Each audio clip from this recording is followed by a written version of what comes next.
In prehistoric times, human beings lived in harmony with nature. But as centuries passed, human needs changed to greed, and soon they started exploiting nature's wealth. Various human activities, such as overexploitation, fragmentation of habitats, introduction of exotic species, and pollution, have caused a great loss of species diversity. At present, more than 15,500 species worldwide are on the verge of extinction. If we do not take any measures against this loss soon, nearly 50% of species on Earth may be extinct within the next 100 years. However, why exactly do we need to conserve our biodiversity? Imagine a world without birds, plants, or your favorite animals. There are many reasons to conserve our biodiversity, which can be grouped into three categories: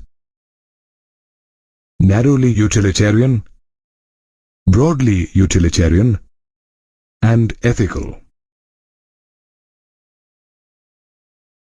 According to the first reason, narrowly utilitarian, biodiversity must be conserved as we get direct economic benefits from nature in the form of food, fiber, firewood, and several industrial products such as tannins, lubricants, dyes, resins, and perfumes. In addition, most plants are of great medicinal value. In fact, about 25,000 plant species are used in traditional medicines by indigenous people globally. Moreover, there are many plants in the tropical rainforests whose medicinal importance is yet to be discovered.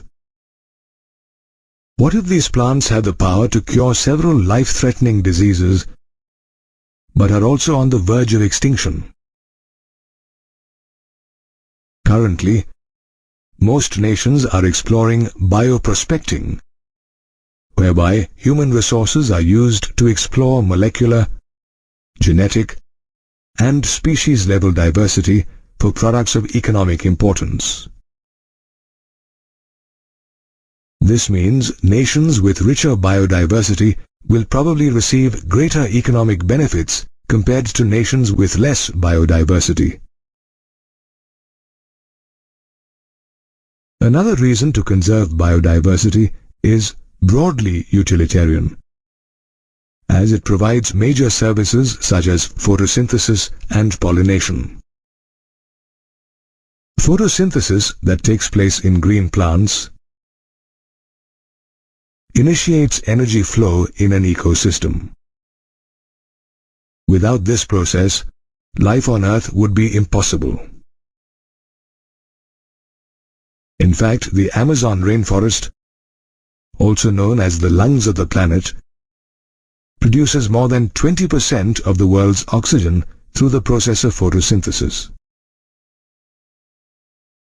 Will we be able to replace this service by an artificial one? Imagine its cost when an oxygen cylinder costs a few hundred rupees. Another important ecosystem service is pollination, in which several insects and birds function as pollinators. Without the help of these pollinators, we would not have got fruit or seeds. Do you think we can lose such important service providers, especially when it affects our survival? Besides all these benefits, we get priceless, intangible benefits from nature, such as the pleasure of watching naturally growing flowers and birds chirping at sunrise. Apart from narrowly and broadly utilitarian reasons, there are ethical reasons to conserve our biodiversity. Without plants, animals and microbes, life on Earth would be close to impossible. Every species on Earth has an intrinsic value, even though it might not have a price tag attached to it. It is our moral responsibility to take care, protect, and preserve our Earth's rich biodiversity for future generations. Whether ethical, narrowly or broadly utilitarian reasons to conserve our Earth's biodiversity, the need to conserve our biodiversity is critical. Our planet is inhabited by millions of species of plants, animals, and microbes. The distribution of these species is uneven, and their groups exhibit various patterns. The most widely recognized pattern of biodiversity is the latitudinal gradient, in which there is an increase in the species richness from the poles towards the tropics. Except for a few areas such as the deserts, tropical regions are richer in species diversity as compared to the temperate and polar regions. For instance, Colombia, located at 4 degrees north, has almost 1,400 bird species, while India, at 28 degrees north, has approximately 1,200 bird species, while New York State, at 41 degrees north, has 105 bird species, and Greenland, at 71 degrees north, has only 56 bird species. Moreover, tropical forests have greater species diversity than the temperate forests. For example, a forest in Ecuador has 10 times more species of vascular plants than the forest in Midwest USA. Did you know that the tropical Amazon rainforest in South America has the greatest biodiversity in the world? This rainforest is home to several million species. Interestingly, biologists believe there may be at least 2 million species of insects waiting to be discovered in these rainforests. But why are the tropical regions so rich in biodiversity? Evolutionary biologists and ecologists have put forth various hypotheses. According to one of the hypotheses, evolution of species is a function of time. In the past, the temperate regions have often faced glaciations. In contrast, the tropical regions have been relatively undisturbed for millions of years. As a result, the tropical regions have had a long evolutionary time for species diversification. Another hypothesis stated that unlike temperate regions, the tropical environments are relatively more constant and predictable. Such constant environments encouraged niche specialization and led to greater species diversity. According to yet another hypothesis, the availability of abundant solar energy in the tropics contributes to higher productivity, which indirectly leads to greater diversity. Apart from latitude, the area of a place too determines the species diversity or richness. A relationship between species and area was proposed by a German naturalist and geographer, Alexander von Humboldt, while he was exploring the wild in the South American jungles. According to him, within a region, species richness increased with the increasing explored area, but only up to a limit. To analyze the relation between the two entities, species richness and area, he plotted a graph which turned out to be a rectangular hyperbola with the equation S is equal to CA to the power z. However, on a logarithmic scale, this relationship is linear and is given by the equation log s is equal to log c plus z log a. From the equation, the value of z can be derived as shown here. A higher value of z suggests that the nature of habitat changes and becomes more accommodating, causing a proportionate number of species to spread across a wider area. In contrast, as the value of z decreases, there is a decrease in the biodiversity of that habitat. According to ecologists, the value of z for small areas ranges from 0.1 to 0.2, irrespective of the taxonomic group of the region. For instance, the value of z for birds in California, mollusks in New York State, and plants in Britain are amazingly similar. However, the value of z ranges from 0.6 to 1.2 for very large areas such as continents. Interestingly, the value of z turned out to be 1.15 when the species-area relationship was determined for fruit-eating birds and mammals in the tropical forests of different continents. Therefore, in nature, species diversity of a region depends on its latitudinal location and its area. Our planet is home to millions of species of plants, animals, and microbes. Each species has diverse characteristics and features.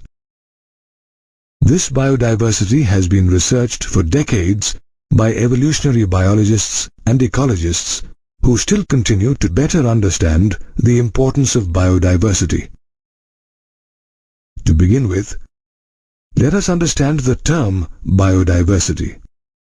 Biological diversity or biodiversity was first coined by an eminent sociobiologist, Edward Wilson, in 1986.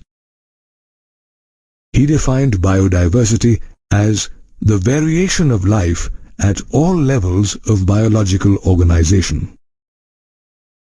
In other words, biodiversity is the variation of life forms found in a given ecosystem, biome, or on Earth. Biodiversity is mainly studied at three levels: genetic diversity, species diversity, and ecological or ecosystem diversity.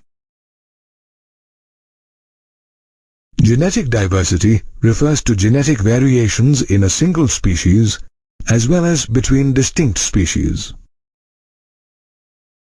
At the genetic level, a single species might exhibit great diversity due to its distributional range. For example, you would notice genetic variation in Rauwolfia vomitoria, a medicinal plant growing in different parts of the Himalayas. These genetic variations determine the potency and concentration of the active chemical reserpine produced by the plant. This chemical is used to control high blood pressure and to keep psychotic behavior in check. The next level at which biodiversity is studied is species diversity, which refers to the variety of species found in a particular geographical area. For instance, in India, due to favorable climatic conditions, the Western Ghats have richer amphibian species diversity than the Eastern Ghats. While pleasant climatic conditions in the northeastern states compared to South India have led to a greater diversity in orchid species than those in South India. The last level at which biodiversity is studied is the ecological level. It refers to the difference between ecosystem types and the diversity of habitats within each ecosystem. For example, India has a richer ecosystem diversity compared to Norway due to the presence of deserts, rainforests, mangroves, coral reefs, wetlands, estuaries, and alpine meadows. So, how rich is our biosphere? How many species are found on our Earth and in India? According to the International Union for Conservation of Nature 2004, the total number of plant and animal species described on the Earth so far is a little more than 1.5 million. Some taxonomists believe the number could be much higher, ranging from 20 million to 50 million. But a more conservative and scientific estimate made by Robert May states that the global species diversity is about 7 million. With all these taxonomical studies and species inventories, the exact number of species that are yet to be discovered and described is still unknown, as to complete the inventory of the biological wealth of our country and our planet, we need many taxonomists and more time. Unfortunately, a large fraction of these species may be extinct or on the verge of extinction even before we discover them. Nature's biological library is on fire, and we are running out of time to index the titles of all the books in it.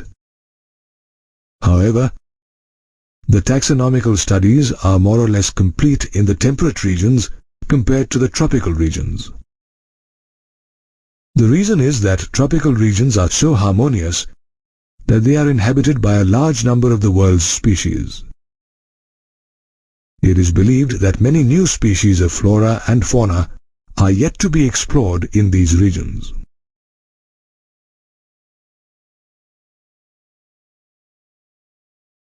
According to recent species inventories, our biodiversity has some fascinating features. More than 70% of all species recorded are animals, while plants comprise no more than 22%.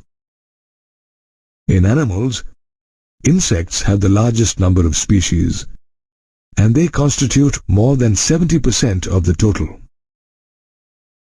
Interestingly, the number of fungi species in the world is more than the combined total of fish, amphibians, reptiles, and mammals. The pie charts shown here represent the global biodiversity of the major taxa, that is, invertebrates, vertebrates, and plants. However, it does not provide a count of the prokaryotes of the world. This is because biologists are not sure how many prokaryotic species exist, as conventional taxonomic methods are not suitable for their identification. Moreover, many species cannot be cultured in laboratories. But if we consider the biochemical and molecular methods to determine the number of species in this group, their diversity would alone run into millions. Biochemical and molecular methods include direct extraction of nucleic acid samples and magnifying and analyzing the sequences with the help of molecular markers. On Earth, the distribution of species diversity is uneven. The tropical regions are richer in species diversity, while the polar regions have fewer species. Considering the size of our country, which is 2.4% of the world's land area, it is a habitat to about 8.1% of the global species diversity. India alone is home to about 45,000 plants and more than 90,000 animal species. With such species richness, our country forms one of the 12 mega biodiversity countries of the world.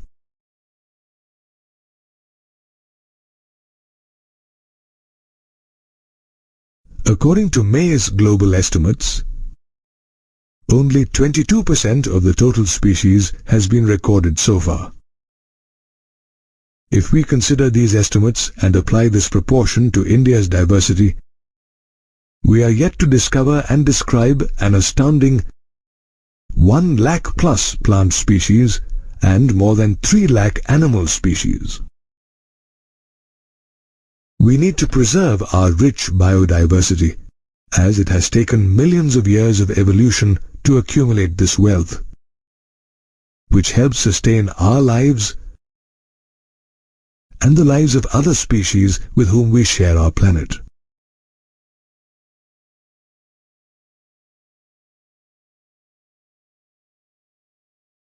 Imagine a world without birds, plants, or your favorite animals.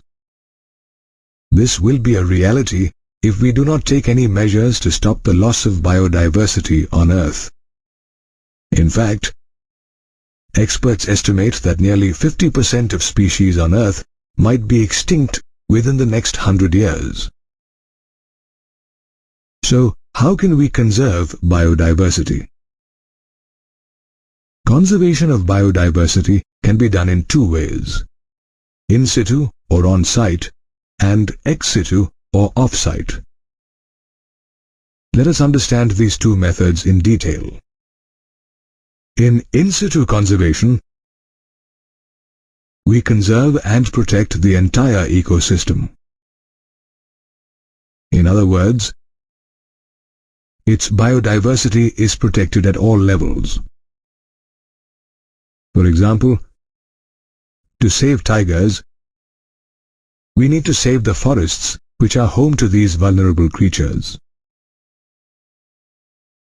Unfortunately, many nations believe that this type of conservation is unrealistic and uneconomical, and so a number of species that need to be saved from extinction outnumber the conservational aid available.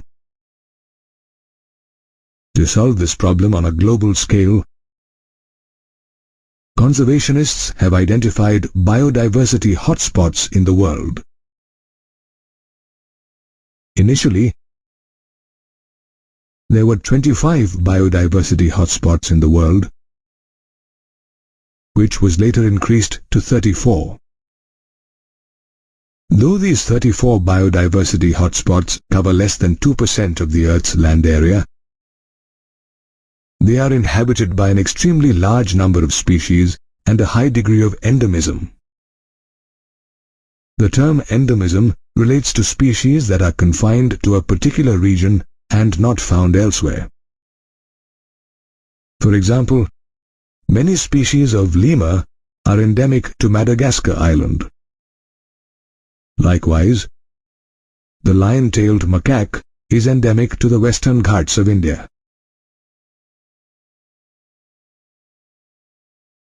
Our country too is rich in biodiversity, with 3 biodiversity hotspots, which include the Western Ghats, Himalayas, and Indo-Burma region. Regions with unique ecology and rich biodiversity are legally protected as biosphere reserves, national parks, and sanctuaries.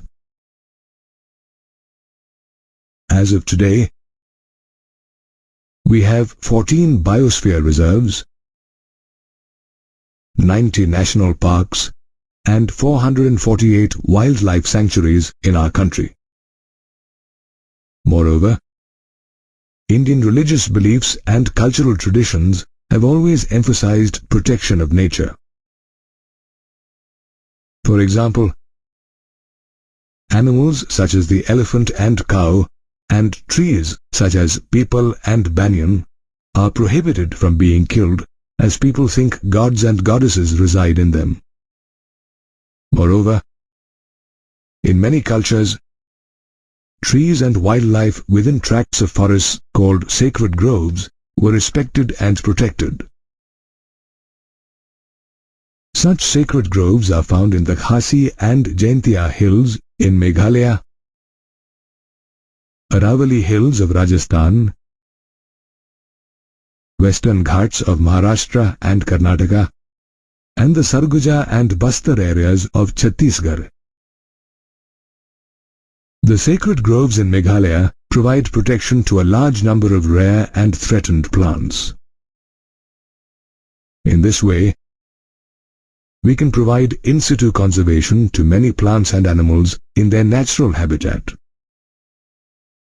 However, at times, endangered plants and animals need to be taken away from their natural habitat and placed in a special care center. This method of conservation is known as ex situ conservation. Wildlife safari parks, zoological parks, botanical gardens, and seed and gene banks serve this purpose. In fact, many animals are threatened or extinct in the wild, but they continue to live safely in zoological parks. For instance, in India, the population of the one-horned rhino drastically decreased due to destruction of their natural habitat and uncontrolled poaching of its horn. But now it has been specially taken care of in the Kaziranga National Park. In the last couple of years, several advancements were made in ex situ conservation. Now, plants are propagated using tissue culture methods, and gametes of threatened species are preserved in viable and fertile condition using cryopreservation techniques.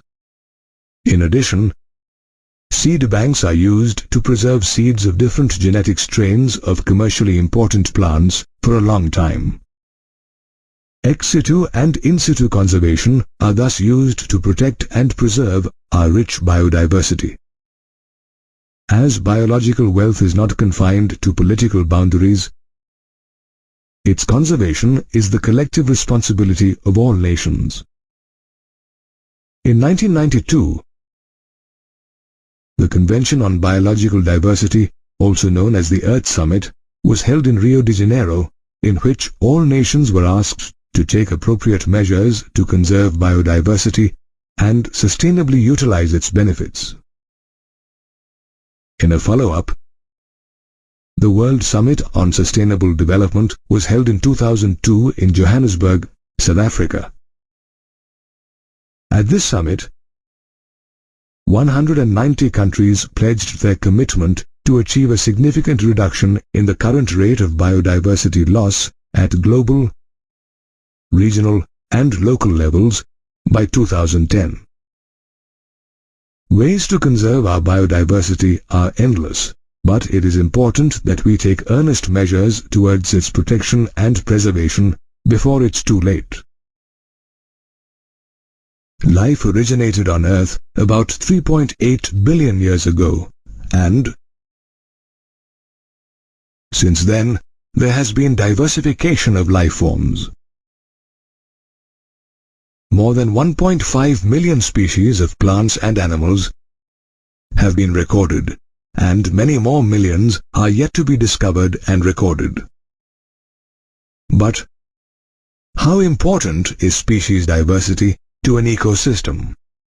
Will the absence of a few species really make a difference to the ecosystem? Ecologists have been trying to answer this question for a long time. However, they believe that communities with more species tend to be more stable than those with fewer species. A stable community has the following features: a widespread species with minimal variation in productivity from year to year, tolerance and resilience to occasional disturbances, which could be natural or man-made, and resistance to invasions by exotic species. We don't know how these attributes are related to species richness in a community. but experiments by David Tillman of the University of Minnesota provide some tentative answers. Tillman marked off hundreds of small plots of grassland, each about a square meter. He then counted the number of prairie plant species in each plot. Some plots were species-rich, while others were not. Every year, the biomass of all the plants in each plot was estimated. Plots with more species showed minimal variation in total biomass from year to year. He then concluded that greater diversity leads to increased productivity. We are yet to completely understand how species richness benefits an ecosystem. However, we do know that rich biodiversity is essential for our ecosystems as well as our survival on this planet. Do you think that extinction of some species will affect our life? Would an aquatic ecosystem become less functional if one of its fish species is lost forever? We may not have the answers to these questions, but Paul Ehrlich, an ecologist from Stanford, tried to answer these questions with the help of an analogy, the rivet popper hypothesis. According to his hypothesis, species are like rivets in an aeroplane, and each species plays a vital role in maintaining the proper functioning of the ecosystem.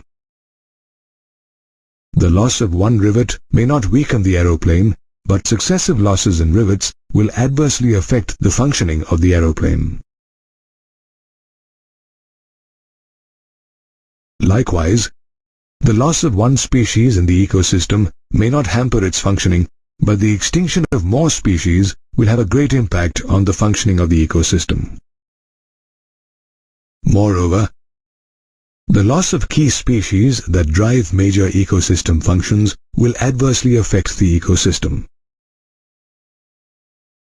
According to the International Union for Conservation of Nature, IUCN, Red List 2004, about 784 species have become extinct in the last 500 years, which include 338 vertebrates, 359 invertebrates, and 87 plants. In the last 2 decades alone, we have lost 27 species, and recently, we have witnessed the disappearance of the dodo in Mauritius, the quagga in Africa, Steller's sea cow in Russia, and thylacine in Australia. In addition, 3 subspecies of tiger, Bali, Javan, and Caspian have also recently gone extinct. An analysis of records relating to the extinction of species shows that these extinctions were not random across taxa. For example, some groups, such as amphibians, were more vulnerable to extinction. At present, there are more than 15,500 species worldwide that are on the verge of extinction. A study on fossil records suggests that our Earth faced a large-scale loss of species similar to the one we are witnessing at present, even before human beings came into existence.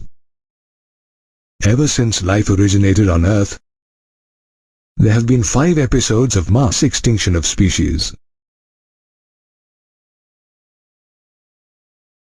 We are currently undergoing the 6th episode of extinction. However, its progress is different from previous ones. The difference is in the rate of extinction, which is 100 to 1,000 times faster than in pre-human times. If such high rates of extinction continue, ecologists have warned that nearly 50% of species on Earth might be extinct in the next 100 years. Did you know that the colonization of the tropical Pacific Islands by human beings has resulted in the extinction of more than 2,000 species of native birds.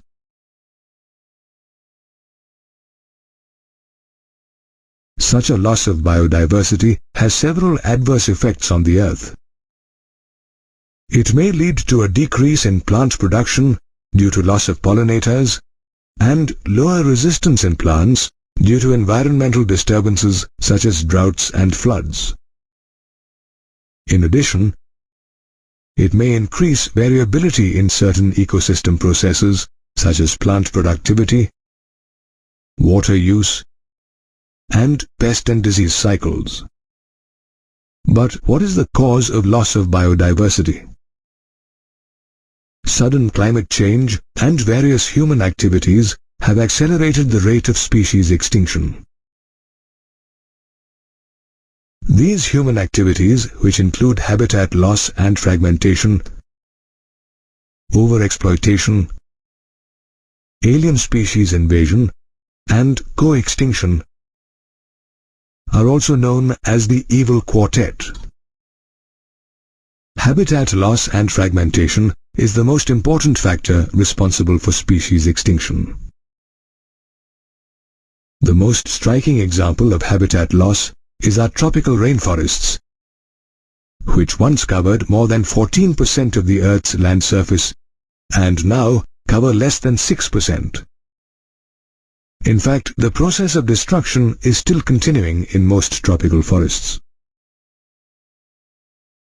The Amazon rainforest, which has the greatest biodiversity on Earth, has not been spared.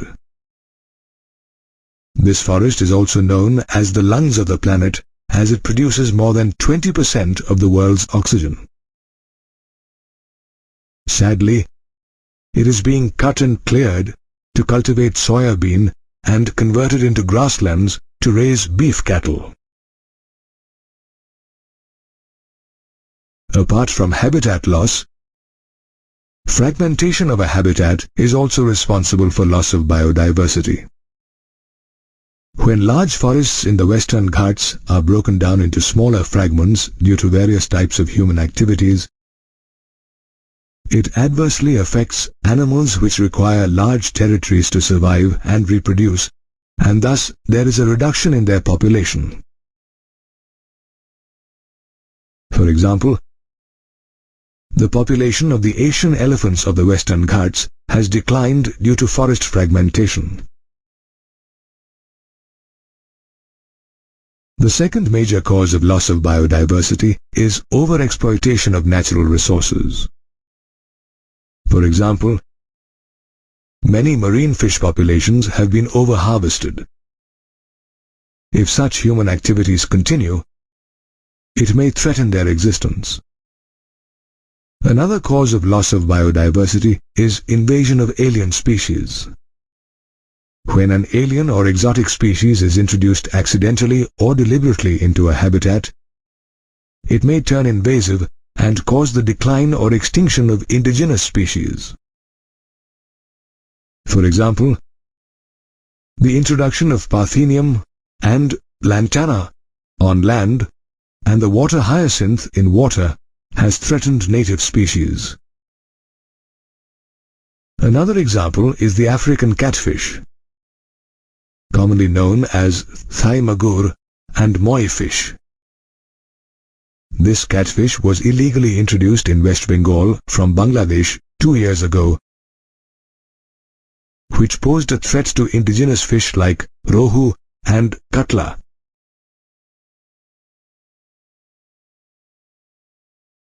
Another cause of loss of biodiversity is co-extinction, which occurs when the extinction of one species results in the extinction of associated species.